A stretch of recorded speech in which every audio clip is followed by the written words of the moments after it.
Y'all can tell when you look at the animals when it's bright outside just what I mean by how fat these animals are. I got them on some of this Bovatech feed to reduce their bloating, because even look at the small animals. Even the small animals look visibly plump. They're visibly fat. This is the animal that I don't know if she's fat or if she's bloating, or if she's fat and bloating. I don't really know what's happening. But these animals, they are very, very fat. And these animals, you know, this is how, okay, so this is what the animals look like when the grass is still like that in the back. I mean, the grass must be over a foot tall. I mean, there's grass everywhere. It's not like just one little thing of grass and then it's just dirt everywhere. There was literally grass on every square inch of my field back there. Every square foot of my field back there has grass on it, and the grass is over a foot tall. These animals have been eating the grass in the front yard, and the grass in the front yard is still about a foot tall, and it's all over the place. It's not like you know, these animals, I mean, even look at her, you know, she's a small little calf, and look at how plump she looks. And so, okay, yesterday I was taking a look at my bank statements, right? I was taking a look at my bank statements, getting an idea of what is going on with my money, because last month, I know, okay, so here is a good idea of what this animal right here is actually starting to bloat a little bit too.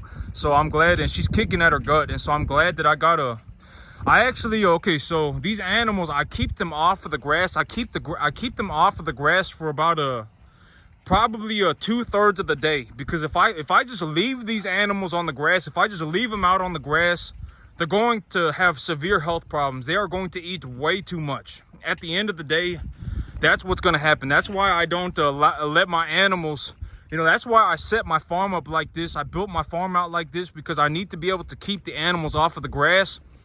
Because when the grass looks like this, and these animals, especially if I'm supplementing their feed with a little bit of grain, if they get free access to grass 24/7, they are going to eat until they die. Legitimately, they will eat until they die. And so, you know, that's also why I give them the medicated feed. When I start seeing that they're having health problems, okay, these animals are starting to bloat. They actually look a bit too over-conditioned. They look like they're putting on weight too rapidly. I'll feed them the Bovatech, because the Bovatech will give them medication for the acidosis. And so these animals right now, I mean, just take a look at them. These are the animals that are more than likely going to be going to the market in January, sometime in January. This one right here, this one right here, this one right there, and that one right there. And you can, even when I look around, I got animals that are getting pretty close here in a couple of months. Maybe in February, an animal like this and an animal like this, you know, here in about 2.5 months, I'll have more animals ready to go to the market. And so yesterday I was taking a look at my bank financials. I was taking a look at my bank statements, getting an idea of what is going on with my money. And here is what my bank statement looks like right now. Okay, last month I didn't do very good. I made $9,000, right? I made $8,500. I paid for my mortgage, I paid for my insurance, I paid for my truck. All that stuff came out to be about $2,500. My living expenses were about $2,500. A little, about $2,500, maybe $2,350, but we're just gonna call it $2,500. So my living expenses were $2,500. I spent $1,550 roughly on buying new calves. I bought new calves for about $1,550. And so when I put those two together, it's about $4,000, right? It's about $4,000, and then I spent $1,000 buying an M15, and I spent about $500, about $400 buying different sets of optics. I bought a whole bunch of different optics. I bought a 5x prism scope. I bought a 1x red dot, and I also bought another. I bought a 1x the Crimson Trace. I bought that as well. I bought a Vortex Spitfire, and then I bought a 5x magnification prism sight for my M15. And so all of that came out to be about $1,400. At the end of the day, I still have like $2,500 left over. And granted, I still have, you know, I still have, if I were going to, okay, so this is the most reasonable way that I could look at my money. Okay, so I sold 4 animals. I bought 3 animals, and I paid for everything. And if I were to if I were to sell 4 animals and buy 4 animals, I would be at baseline even. So I need to anticipate that I would spend about an extra $500 to really call myself even. Because if I sold 4 animals and I bought 3 animals, eventually I'll run out of animals, right? And so if I sold 4 animals and I bought 4 animals, that would be a considered baseline even. And so, and here's the thing, okay, $2,500 in 1 month of extra income may not look like a lot of money, but spanned out over a year, like let's say that there's up until about this month, I really didn't spend money on anything except for my business. The only thing that I spent money on was my business. And there were months where I was making $30,000 a month. Like 3 months, 2 to 3 months, about 2 months, I was making about $30,000 a month. And so imagine what my bank account looks like when I'm making $30,000 a month, right? I mean, the numbers go ballistic. I mean, the amount of money that's just going into my bank account and just sitting in my bank account just goes straight vertical very rapidly. And so, $2,500 a month of extra income that I haven't spent, it may not look like a lot, but over a year, that's $30,000. And realistically, I did horrible last month. I had a horrible month. I did very, very poorly. I'm actually not going to say I did very poorly, because my mind hears every word that I say. Every word that I say that comes out of my mouth, my mind hears it, my spirit absorbs it, right? And so I'm going to be completely honest with myself. The cattle portion of the farm, I kind of slipped on. The grass portion of my farm, I did very well on. And in terms of the financials, I did very well on that too. My financials are set up okay.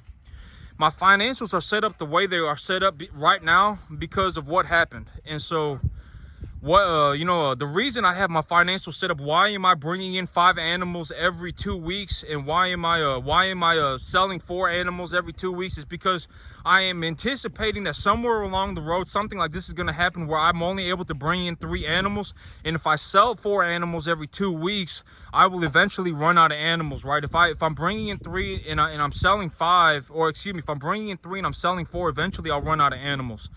And so my farm is set up for, so I will bring in 5 and I will sell 4. And eventually I'll get to a point where it's like, okay, I have a lot of animals here. I'm just going to stop investing. I'm just going to stop investing for a little bit, and I'm going to wait until I sell my cattle. And then when I sell my cattle, I'll bring in more animals. And so the reason my financials are set up the way they are, I did a very, very good job on my financials this year. I did a very good job on my financials this year. I did a very good job on my grass this year. And the reason I've set up my financials like this was because if I have something like what happened to me a couple weeks ago, about a month ago, if I have something like that happen again, if I see it happening, I will stop investing. I will stop investing, right? All of the cattle that I bring in, I will precondition them myself. I will give them all their vaccinations myself. I will put them on the solid feed. I will get them all straightened up by myself. I'm not going to rely on anybody. Because this man that has sold me animals, he told me that his animals were preconditioned. I put them on a total mixed ration, and they all started having massive diarrhea issues. I mean, it was not good, right? These animals were not preconditioned. The animals that I bought were not preconditioned at all. And so I'm going to precondition the animals myself. If somebody tells me that their animals are preconditioned, I'm not going to believe them. They are going to have to show me a lot of proof, or they are going to have to show me 100% proof that these animals have been preconditioned. And so even if they tell me they're preconditioned, I'm not going to believe them. And so I precondition them myself. I give them all their vaccinations myself. And if I see something happening where, okay, I think that there is so once these animals have been preconditioned properly and they've been vaccinated properly, the chances of them getting an illness, especially if they're over 500 pounds, is very, very low. It's very low. If they've been given their proper vaccinations and they've been preconditioned on to feed properly, and they're being fed a good ration. The feed that they are eating is keeping them healthy. The chances of the animals getting sick is very low, very low. And so if I were to see something happening again, like what happened to me a month ago, if I start seeing something like that happening again, I will stop buying animals immediately. I will stop buying animals immediately. I will straighten my herd out, and then I will continue forward. And so that's the plan. That's why my financials are set up the way they are. And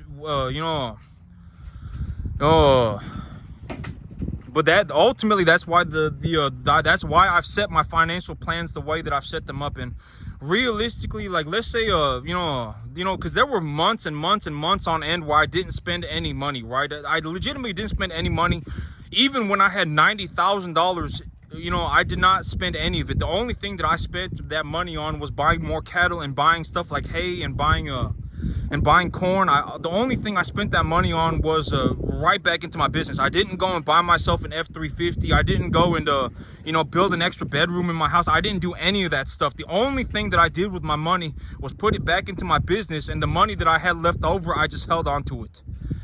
And so, at the end of the day, that's, I did a very, very, very good job with my financials. I did a very good job with my grass. The cattle, I kind of had a little bit of a slip up, but I've got it straightened out at this point. I've got it straightened out, and my farm, ultimately, at the end of the day, maybe I make about maybe I do about $9,000 to $10,000 a month of net profit. After I paid for everything and all of that, I make about $9,000 to $10,000 a month.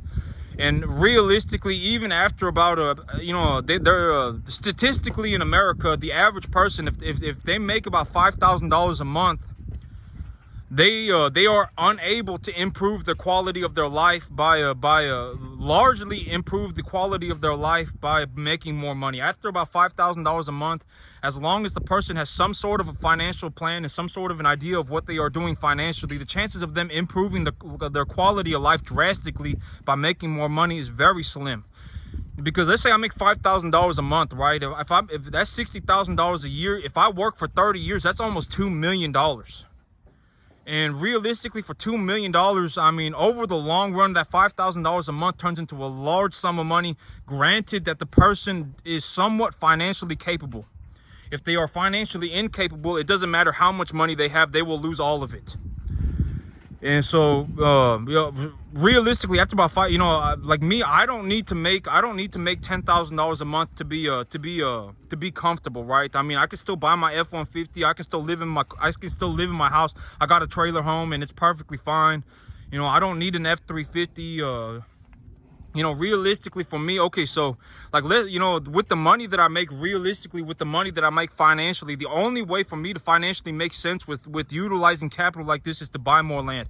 Because at the end of the day, right, if I can buy a 50-acre piece of land, right, for about $3,000 a month, and if I buy that 50-acre piece of land for $3,000 a month, and about let's say 1/3 of that payment is equity, is principal, then I'm realistically only losing about $2,000 a month to buy 50 acres. Depending on how much cash I have available, depending on how much capital I have available, because like me, when I look at my mortgage here, right, and the amount of revenue, the amount of money that I make far exceeds the amount of money that I spend. I mean, far exceeds. I mean, I must fivefold the amount of money that I spend every month. Realistically, I make about 5 times more money than I spend every month, realistically. And so, when my money looks like this, if I have a $1,200 mortgage payment, and $400 of that mortgage payment is principal, I just look at it as I am losing $800 a month, because I mean, the capital that I need is already there, right? I mean, I'm generating such a massive amount of capital compared to the amount of capital that I'm spending or using. I am generating a massive disproportionate amount of money compared to the money that I'm spending. And a good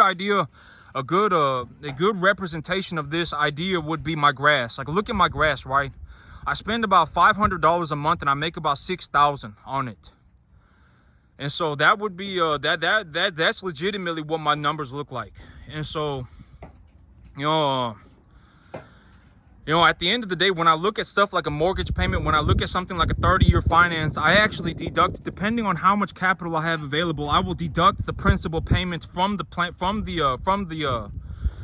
payment, because at the end of the day, the principal payment goes back to me. And if I really need to tap the equity on my property or anything like that, if I need to tap a pool of equity, I can always go and take a line of credit against it, right, if I need to. But that I don't do this I don't do this whole just because, okay, so the way my financials work out is because the amount of capital that I generate far exceeds the amount of capital that I utilize.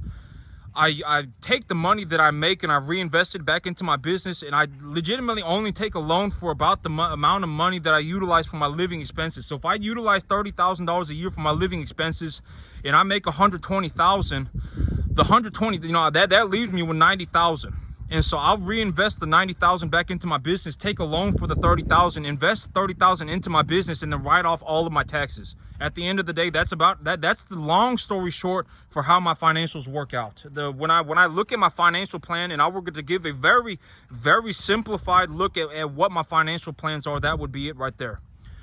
And so, you know, the only way for me to utilize capital at this rate, at such a drastic rate, is to reinvest it into my business. But the thing is if I invest $90,000 worth of capital into my business and I make fourfold that, I make about $400,000 on that $90,000. Now I'm stuck in a situation where I need to invest $400,000 and not $90,000. And so the money that goes into my business, the only reason that I put money into my business is because the money comes back to me at a multiple, right? I don't look for 10% returns. If I was looking for a 10% return, I would just buy the S&P 500, or I would go and find my favorite company that I think is going to do very well and just buy their stock, right? And then I can make my 15% return, whatever it may be.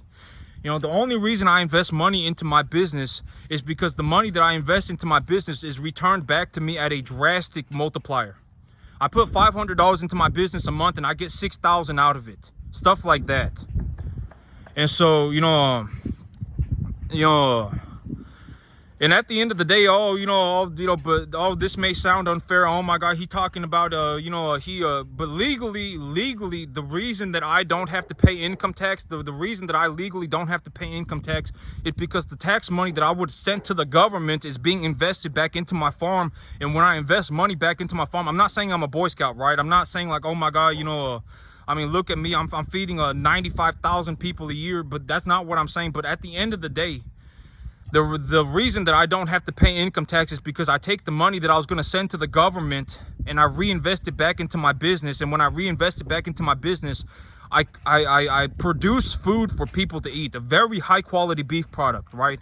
Probably, beef products like mine are like the top of the market in terms of quality, near the top of the market in terms of quality.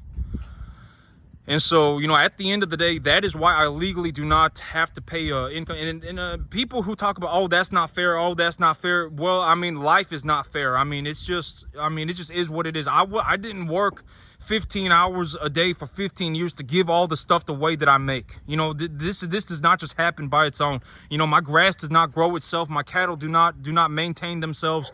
My investment portfolio does not create itself.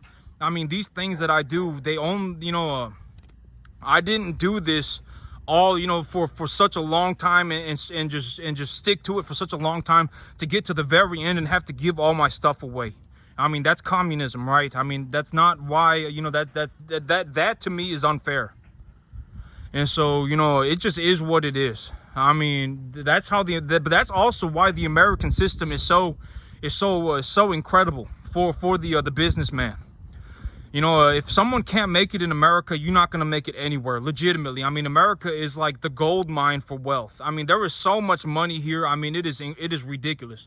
I mean, and you don't need a large sum of money to really get the benefits. If you want to buy a small house, if you want to buy a bigger house, you can just sell your smaller house and use that money as a down payment for your bigger house. If you want to buy a car, you can buy yourself like a brand new Toyota Camry, and it would cost you it's like, oh my God, well, I don't want a Camry, I want a Corvette. Well, that's too bad. I mean, you better start working. And I mean, because everybody should not get a new Corvette. Everybody should not get an F-350. Everybody should not. I mean, that's not how the world works. Because, at the end of the day, if somebody really wants a Corvette, right? And let's say that they don't have anything and they really want that Corvette. Well, they're going to have to find their own way to make the $2,000 a month or whatever. I mean, $2,500 a month. If they really want the Corvette and that's what they want and they don't want anything else, they just want the Corvette. I mean, they can go and buy one for $2,500 a month, and it's not my responsibility to give them that money. That $2,500, that's on them. And so, you know, that's how I look at it. You know, if someone makes $60,000 a year for 30 years, if they work 35 years, if they work 40 years, I would say the average male probably, like me, I started working when I was 15, and I'm probably going to work until the day that I die. And so, you know, 15 until, let's say, I don't even know, you know, 95, right? That'd be 80 years of working. And, you know, if you can't find a way to make some money in 80 years, that's your fault. And so, I mean, in America, I mean, you can legitimately invest in anything. If you like me, if I said I really like guns, right? Oh my God, I really like guns. I can go on the stock market and I can buy shares of Smith & Wesson. I can buy shares of Ruger. If I really like fast food, oh my God, you know, I'm morbidly obese. I'm morbidly obese. I love my food. Oh my God, I love food. I can go on the stock market and I can buy shares of McDonald's. You know, I can buy shares of Coca-Cola. It doesn't matter what you like. In America, you know, you can pretty much find a way to make money doing anything. You can there's money everywhere. That's it for me today, YouTube. Y'all have a good one.